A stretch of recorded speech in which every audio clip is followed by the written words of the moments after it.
अस्सलामु अलैकुम वरहमतुल्लाहि वबरकातुह। बिस्मिल्लाहिर्रहमानिर्रहीम। मौलाना अब्दुर्रहीम बच्चमी रहमतुल्लाह अलैह, एपिसोड नंबर 37। अॼु जे हिन एपिसोड में मौलाना जी हाज़िर जवाबी पंहिंजे बारे में आख़िर साम्हूं इहो ॻाल्हियूं बयानु थींदियूं। हाज़िर जवाबी जो मतिलबु ई आहे जे मौलाना के साम्हूं जहिड़ो को माण्हू को मसालो रखंदो हो, को ॻाल्हि पुछंदो हो या को एतिराज़ु कंदो हो त मौलाना उनखे फ़ौरन उन ई टाणे उन ई वक़्तु इन अंदाज़ में जवाबु ॾींदा हुआ, इन अंदाज़ में सम्झाईंदा हुआ जे साम्हूं माण्हू लाजवाब थी वेंदो हो। तंहिंजा कई वाक़िया आहिनि। तंहिंमां हिकिड़ो वाक़ियो ई आहे, सिंध जो हिकिड़ो मौलवी फ़तेह अली मोहम्मद हिकिड़ो मौलवी हो सिंध जो। हुन चयईं मौलाना खे, जे नेमतूं ॾियण वारो त अल्लाह ताला आहे बेशक, लेकिन नेमत जो जेको इंसान सबबु बणियो उनजो पिणु शुक्र कयो खपे। रसूल अकरम सल्लल्लाहु अलैहि वसल्लम जंहिं पाणखे ही दीन ॾिनो उन जो पिणु पाणखे शुक्र कयो खपे, उन जो पिणु पाणखे तारीफ़ूं कयूं खपे। मौलाना अब्दुर्रहीम बच्चमी रहमतुल्लाह अलैह फरमायो, तारीफ़ूं अल्लाह रब्बुल आलमीन लाइ करे आई, तंहिंखां सवाइ ॿिए कंहिंजी पिणु ओड़ी तारीफ़ करणी जाइज़ न आहे जहिड़ी अल्लाह ताला जी थिए। जेकॾहिं मुसब्बिब यानी जेको सबबु बणियो आहे कंहिं नेमत जो, उन जो वाखाणो करे में अचें जीअं अल्लाह जूं वाखाणूं थियनि थियूं त तूं हिकिड़ो ॾींहुं वञ अने दरिया जे कपरे ते उभी रहो अने उते हथ ॿधी उनखे साम्हूं शुक्र में किरी पोइ दरिया जो वाखाणो कर, दरिया जूं तारीफ़ूं कर। कुला त ही दरिया जेको आहे इहे सॼी सिंध खे पाणी ॾिए थो ने ई हिकिड़ो सबबु आहे त दरिया जो पिणु वाखाणो उअं ई थियणियूं खपनि जीअं अल्लाह जूं वाखाणूं थियनि थियूं। असल में ॾींदड़ अल्लाह ताला आहे त अल्लाह ताला जूं वाखाणूं थियणियूं खपे ने अल्लाह जी जहिड़ी वाखाण थिए थी अहिड़ी वाखाण ॿिए कंहिंजी पिणु न थियणी खपे। अल्हम्दुलिल्लाह रब्बिल आलमीन, तमामु क़िस्म जूं तारीफ़ूं वाखाणूं अल्लाह ला करे आई। जनाब मौलवी अब्दुर्रहीम बच्चमी रहमतुल्लाह अलैह खे कंहिं पुछियो जे उर्स मल्हाइणो ई कीअं आहे? ई त रसूल अकरम सल्लल्लाहु अलैहि वसल्लम जी पैदाइश जो ॾींहुं इंसान खे ख़ुशी वेहे थी, ऐं ख़ुशी जेकॾहिं को इंसान मल्हाए थो त उन में हर्ज कहिड़ो आहे? मौलवी अब्दुर्रहीम बच्चमी रहमतुल्लाह अलैह जवाबु ॾिनो जे हज़रत अबू बकर सिद्दीक़, हज़रत उमर फारूक, हज़रत उस्मान गनी, हज़रत अली मुर्तज़ा अने ॿिया असहाब किराम रज़ी अल्लाह ताला अन्हुम अजमईन हू रसूल अकरम सल्लल्लाहु अलैहि वसल्लम से वधारे मोहब्बत कंदा हुआ कि पाण वधारे मोहब्बत कयूं था?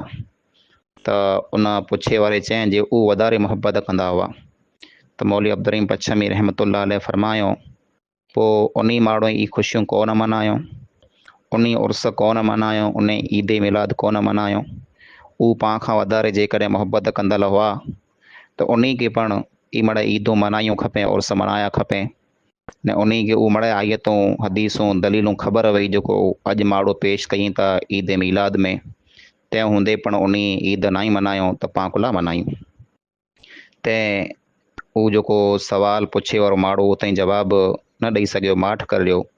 पोइ मौलाना अब्दुर्रहीम बच्चमी फरमायो जे साहबा किराम जी जमात बहितरीनु जमात हुई, उन जेको अमल न ई कयूं उहो अमल पाणखे न कया खपे, उहो मिड़ई बिदअत आई। हिकिड़े इंसान मौलवी अब्दुर्रहीम खे पुछे जे असांजी नियत में कीअं खोट न आहे? नियत असांजी ख़ासी आहे, सची आहे, पण असीं 11वीं 18वीं 12वीं 27वीं इन ॾींहं में जेको पिणु असां वटि मङणु अचे थो त ख़ुदा कान उन माण्हू खे असीं ॾियूं था ने जेकॾहिं असीं उनखे कीअं ॾेई ॾियूं इन ॾींहं में ख़ासि करे त कहिड़ो हरज ने कहिड़ो गुनाह आहे? मौलवी अब्दुर्रहीम बच्चमी रहमतुल्लाह अलैह फरमायो, हिकिड़ो इंसान 5 टाइम नमाज़ पढ़े थो, पर नमाज़ वञी पढ़े थो मंदर में मूर्तीअ के साम्हूं, त कहिड़ो उनजी नमाज़ थींदी? त उन माण्हूअ चईं जे अहिड़ी नमाज़ की न थींदी। पोइ चए उन माण्हूअ खे पुछे में आयो जेको मंदर में नमाज़ पढ़णु वञे थो, जे तूं मंदर में नमाज़ को पढ़े थो? त उन माण्हूअ चयईं जे मुंहिंजी नियत साफ़ आहे, नियत में कीअं खोट न आहे, सची नियत अल्लाह ला करे पढ़ां थो, मंदर में न मूर्तीअ के साम्हूं त ईअं पढ़ां पियो। त कोरोना जी नमाज़ क़बूल थींदी, त उन माण्हू जवाबु ॾिने की न थींदी। मौलाना अब्दुर्रहीम पच्छमी फरमायो, आंजो ख़ैरात सदको ई मड़े अल्लाह ताला वटि क़बूल आहे, पण इन ॾींहं खे ख़ासि करे जेको ऐं क़ुर्बानियूं कयो था अने जेको सदको ने ख़ैरात कयो था त ई क़बूल की न थींदो, कुला जे हिते नियत में जेको आहे खोट अची वञे थी। हिकिड़ो शख़्स मौलाना अब्दुर्रहीम पच्छमी रहमतुल्लाह अलैह खे पुछे थो जे मौलाना साहब 11वीं 18वीं जी राति असीं जेकॾहिं माण्हुनि खे खाधो खारायूं त इन में कहिड़ो गुनाह आहे? असीं माण्हुनि खे खाधो एतिरे करे खारायूं था ऐं असांजी नियत ई वे थी जे औलिया कराम जेको अल्लाह जा वली हुआ उन्हनि जी रूह खे सुकून मिले, उन्ही खे सवाबु मिले, तंहिं लाइ करे असीं माण्हुनि खे खारायूं था। मौलाना अब्दुर्रहीम पच्छमी रहमतुल्लाह अलैह फरमायो जे आंजो हाल त उन माण्हू वांगुरु आहे जेको जंहिंजा माउ ने पे कंहिं ऋण में पॻे पॻे अचनि पिया, उन वटि पाणी पण न आहे, उञा आई ने ॿियो हिकिड़ो उन जो पुत्रु आहे जेको पाणी जी सांदारी भरे अने ऋण खे साम्हूं वञे पियो, त उन जा माउ ने पे जेको ऋण मां पॻे पॻे अचनि पिया, त कंहिं माण्हू उनखे पुछियो जे तूं पाणी जी सांदारी भरे ने केॾांहुं वञे थो? त उन जवाबु ॾिने हिकिड़ो सेठ माण्हू आहे असांजो, उहो मोटर साइकिल यानी होंडा मथे सफ़र कंदो ने ऋण मां अचे पियो, ऐं उनखे पाणी पीआरणु वञा थो, उनखे उञ लॻी आहे। उन पिंड जा माउ पीउ ऋण मां पॻे पॻे अचनि पिया, उन माउ पीउ खे उहो पाणी नथो पीआरे अने वञी करे सेठ खे जेको होंडा मथे अचे पियो उनखे पाणी पीआरे थो। त अहिड़ो माण्हू बेवकूफ़ ने नादान आहे कि न आहे? उन माण्हू जवाबु ॾिने ई त माण्हू बेवकूफ़ ने नादान आहे। मौलाना अब्दुर्रहीम पच्छमी फरमायो, औलिया कराम जेको हुआ उहो पिंड जी कमाई करे विया, उहो अमल करे विया, दीन मथे हली विया अने अल्लाह जा दोस्त बनी विया। पंहिंजा माउ पीउ जेको हुआ उन वटि एतिरी कमाई न आई, ओतिरी नेकी न आई, उन खे वधारे ज़रूरत आहे पंहिंजे सदके ने ख़ैरात जी। त पाण जेकॾहिं नेकी करणु चाहियूं था, सदको ने ख़ैरात करणु चाहियूं था, त उन जे नाले मथे कयूं जो उन खे सवाबु मिले। औलिया किराम खे ईसाले सवाबु पुॼाए लाइ करे पाण कुला अमल कयूं था, कुला सदको कयूं था। औलिया किराम खे त ज़रूरत न आहे, उहो त पिंड जे अमल जे कारण अल्लाह ताला खे महबूब ने अल्लाह जा पसंदि जा बाना बनी विया। हिकिड़े शख़्स चई जे क़ुर शरीफ़ पढ़ी करे अने मोल माण्हुनि खे बख़्शाइणो, क़ुर पढ़ो जे मोल जेको इंसान मरी विया उन खे अल्लाह ताला माफ़ करे, त ई जाइज़ आहे कि न? मौलवी अब्दुर्रहीम पच्छमी रहमतुल्लाह अलैह फरमायो जे जेको इंसान मरी विया उन जी माफ़ीअ लाइ करे बहितरीन मसनून तरीक़ो दुआ आहे जे दुआ घुरी करे पाण उन लाइ करे माफ़ी मंगो। क़ुर पढ़ण ई सही न आहे। उन शख़्स चयो कि क़ुर त हिकिड़ी फज़ीलत वारी किताब आहे, बहितरीन किताब आहे, अफ़ज़ल किताब आहे, त इन खे पढ़ी करे पाण मैयत खे मोल इंसान खे जेको दुनिया में वेंदा रहिया उन खे कुला न बख़्शाए सघूं। मौलवी साहब फरमायो जेको वस्तु जंहिं कम लाइ करे बनाई आहे, जंहिं मक़सद लाइ करे बनाई आहे, उनखे उन ई मक़सद में इस्तेमालु कराइजे, त ई ख़ासी ॻाल्हि आहे। पोइ मिसाल ॾेई सम्झायो कि हिकिड़ी कुआड़ी आहे, उनजी क़ीमत 1 रुपयो आहे, ॿई तलवार आहे, उनजी क़ीमत 100 रुपया आहे। हिकिड़ो शख़्स तलवार गिने थो अने तलवार से जेको आहे काठियूं वढे थो, त कंहिं माण्हू उनखे पुछियो जेको तलवार से काठियूं वढीअ थो, त चई जे तलवार जी फज़ीलत वधारे आहे, तलवार वधारे क़ीमती आहे, तंहिं लाइ करे आउं इन से काठियूं वढियां थो। ऐं ॿियो इंसान जेको आहे उन हिकिड़ो वणु पोखे, पोइ उन वण खे रोज़ु उहो हिकिड़ी बाड़दी भरे अने गिहु पीआरे, वण खे गिहु ॾिए थो। माण्हू पुछो जी गिहु को, जे गिहु जेको आहे वधारे क़ीमती आहे, वधारे फज़ीलत वारो आहे, एतिरे लाइ करे वण खे गिहु पीआरियां थो, त अहिड़ो माण्हू बेवकूफ़ आहे कि न? उन माण्हू चई बिल्कुलु बेवकूफ़ आहे। त फरमायो जंहिं वस्तु जो जेको कमु आहे उनखे उन कम में इस्तेमालु कयूं। वण खे गिहु न पीआराइजे, काठियूं तलवार से न वढाइजे, वण खे पाणी खपे, काठीअ खे कुआड़ी खपे। ईअं जो क़ुर जेको आहे उहो एतिरे लाइ करे न ई आयो जे पाण मोल खे बख़्शायूं। क़ुर अमल लाइ करे आयो आहे, क़ुर सम्झे लाइ करे आयो आहे।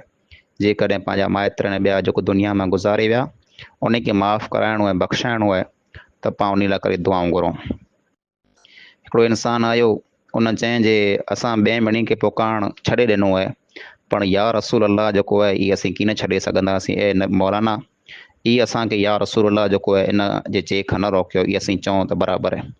मौलवी अब्दुर्रहीम पच्छमी फरमायो क़ुर करीम में अलॻि अलॻि जॻहि मथे घणे मक़ामात मथे अल्लाह ताला इन वस्तु खे शिरक चई जे इंसानु अल्लाह खां सवाइ ॿिए कंहिंखे पुकारे। अल्लाह खां सेवा में मड़े अची विया, नबीअ वलीअ पैगंबर मड़े। पोइ फरमायूं हिकिड़ी लोह जी सुई आहे जंहिंजी क़ीमत, या लोह जो हिकिड़ो सिरियो आहे जंहिंजी क़ीमत 1 रुपयो आहे, ऐं ॿियो सोन जी हिकिड़ी सुई आहे जंहिंजा क़ीमत जेको आहे 100 रुपया आहे। हिकिड़ो इंसानु लोह जो सिरियो लोह जी सुई जेको आहे गरम करे हिन अखि में फेरे त पाण अखि ठका ॾे निकिरी वेंदी, अने ॿियो इंसानु जेको आहे सोन जी सुई अखि में फेरे गरम करे त अखि ठका ॾे निकिरी वेंदी। ईअं ज कोई इंसानु जेकॾहिं कंहिंखे पण पुकारे, चाहे कंहिं बुत खे, कंहिं क़बर खे, कंहिं पीर खे, कंहिं पैगंबर खे, अल्लाह खां सिवा ॿिए कंहिंखे पण पुकारे थो त उहो शिरक वारो कमु करे थो। उन माण्हू उन ई टाणे मौलाना खे चइजांइ त रसूलुल्लाह सल्लल्लाहु अलैहि वसल्लम जा गुस्ताख़ आहियो, मुनहरिफ़ आहियो, दीन खां दूर आहियो। मौलाना अब्दुल रहीम पच्छमी फरमायो दीन खां दूर असीं न आहियूं, रसूलुल्लाह सल्लल्लाहु अलैहि वसल्लम जा गुस्ताख़ असीं न आहियूं, असीं मुनहरिफ़ न आहियूं।